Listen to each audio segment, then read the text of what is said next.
صحابہ اکرام میدان جنگ میں جہاد کے دوران بھی نماز نہیں چھوڑتے. تمام عبادتوں میں سب سے اہم عبادت نماز ہے.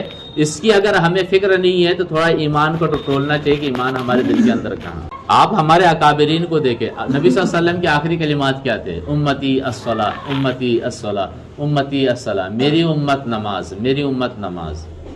نبی صلی اللہ علیہ وسلم آخری وقت میں ہمیں یاد کر رہے تھے اور نماز کو یاد کر رہے تھے, اور یہ کہنا چاہتے تھے کہ میری امت نماز نہ چھوڑنا, میری امت نماز نہ چھوڑنا. جو بھی جتنا باکمال ہوا ہے علم کے, ایمان کے بعد علم پایا, علم کے بعد جب نماز کی پابندی کیا تو اللہ تعالیٰ اس سے باکمال بنایا. نماز چھوڑ کے آج کل کس کا بھلا ہوا ہے؟ نماز چھوڑ کے لوگ مسلمان کہلا سکتے ہیں, مسلمان کہلا سکتے ہیں, ہاں, لیکن ایمان کی جو مٹھاس ہے, جو لذت ہے, اسے وہ نہیں پا سکتے. کوئی سر تو جھکائے رب کی بارگاہ میں. پھر دیکھے ایک آدمی ایک بزرگ کے پاس آ کے بولا, اور یہ ہم میں سے اکثر کے ساتھ ہوتا ہوا, وہ آگے بولا کہ حضرت جو بھی کام کرتا ہوں الٹا ہو جاتا ہے, جو بھی کام کرتا ہوں الٹا ہو جاتا ہے. کاروبار ڈالتا ہوں کہ ترقی ہوگی, بربادی آ جاتی ہے. لوگوں کو سمجھاتا ہوں کہ میرے دوست بن جائیں, میرے دشمن بن جاتے ہیں. کہ آج تک جتنے کام کیا سارے کام الٹے ہو جاتے. وہ بزرگ کہتے ہیں کہ مہر دیکھے ہو کہاں, کیا مہر پہ لکھاوٹ کیسے کی جاتی, سیدھے یا الٹے؟ کیا الٹا لکھا جاتا؟ مہر پہ جو لکھتے ہیں وہ رائٹنگ جو الٹی ہوتی ہے, اور سیدھی کب ہوتی ہے؟ جب مہر ہم کاغذ پہ مار دیتے ہیں. یعنی مہر کا سر جب کاغذ پہ لگتا ہے تو اس کی لکھاوٹ ہمیں سیدھی دکھائی دیتی ہے. تو بزرگ کہتے ہیں کہ بیٹا یہ پیشانی جب تو زمین پہ مارے گا نا رب کی بارگاہ میں, تو اللہ تعالیٰ تیرے سارے کام سیدھے کر دے گا. جس طرح مہر لگے کاغذ سے تو اس کی لکھاوٹ سیدھی ہو جاتی ہے, اسی طرح مومن جب اپنی پیشانی کو رب کی بارگاہ میں رگڑتا ہے تو اللہ تعالیٰ اس پیشانی کے رگڑنے کی برکت سے اس کے سارے بگڑے کام بنا دیتا ہے. اور آپ دیکھیں کہ ہمیں کیا ہے اس دور میں, ہمیں ایسا لگتا ہے کہ تعویذ پہ جتنا بھروسہ ہے نا اتنی نماز پہ نہیں. ہماری حالت کیا ہے؟ پریشانی میں ہم رب کی طرف نہیں بھاگتے.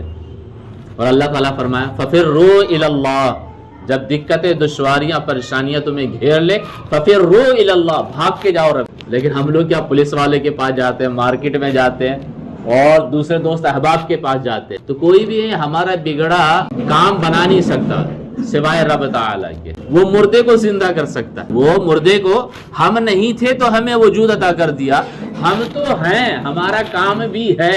یہ بات سمجھ میں آ رہی؟ ہمیں کیا دنیا کے اسباب پہ بھروسہ کرنا ہے. ہاں دوا کھائیں گے تو شفا مل جائے گی, لیکن شفا دینے والا اللہ تبارک و تعالیٰ ہے. تو آپ علاج بھی کریں, ساتھ میں نماز بھی پڑھیں, اور 2 رکعت زیادہ پڑھیں, نفل پڑھیں, اس نیت سے کہ مولا تو دوا کے اندر اثر پیدا فرما دے, تو اللہ تبارک و تعالیٰ ضرور اثر پیدا فرمائے گا. یہ آپ عہد کر لیں اور دل میں ٹھان لیں کہ آخری وقت ہو تو بھی نماز نہ چھوٹے. کیوں معلوم ہے؟ اللہ تبارک و تعالیٰ اپنے بندے سے حالت نماز میں سب سے زیادہ قریب ہوتا ہے. جب ہم سجدے میں سر رکھتے ہیں تو ہمارا رب ہمارے شہ رگ سے اس سے بھی زیادہ قریب ہوتا ہے. شہ رگ یہاں پہ کچھ نسیں ہیں جسے کاٹتے ہیں, کہ اس نس سے بھی زیادہ ہم سے کیا ہو جاتا ہے, رب قریب ہو جاتا ہے. ہم پردھان منتری کے قرب کو چاہتے ہیں, ہوم منسٹر کے قرب کو چاہتے ہیں, ایس ایچ او ہمارا دوست بن جائے, کمشنر ہمارا قریبی آدمی بن جائے, ہم یہ چاہتے ہیں. اور رب کہتا ہے کہ بندے تو سجدے میں جا, میں تیرے قریب آ جاؤں گا. تو لیکن بندہ سجدے میں جانے کے لیے تیار نہیں ہے. اسے ایس ایچ او پہ, کمشنر پہ زیادہ بھروسہ ہے, جنہیں خود اپنی ڈیوٹی کا, اپنی زندگی کا بھروسہ نہیں ہے.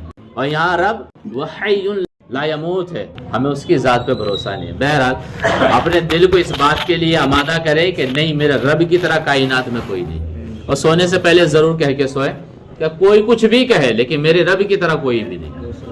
وحدہ لا شریک ہے, اس کی صفات میں, اس کی ذات میں, نہ اس کے کوئی برابر ہے, نہ کوئی اس سے بڑھ کر ہے, کوئی ہو بھی نہیں سکتا, کوئی ہو بھی نہیں سکتا. ہم اسے مانتے ہیں.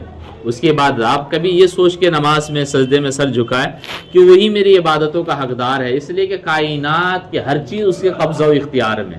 میری جان ہو, مال ہو, اولاد ہو, کائنات کا ذرہ ذرہ اس کے اختیار میں. اور جب نماز پڑھ لیں اور جاتے رہیں تو یہ کہہ کے جائیں کہ مولا تیرا شکر ہے کہ تو نے عبادت کی توفیق دی, اور پھر تیری بارگاہ میں دعا ہے کہ مزید نماز پڑھنے کی مجھے توفیق عطا فرما.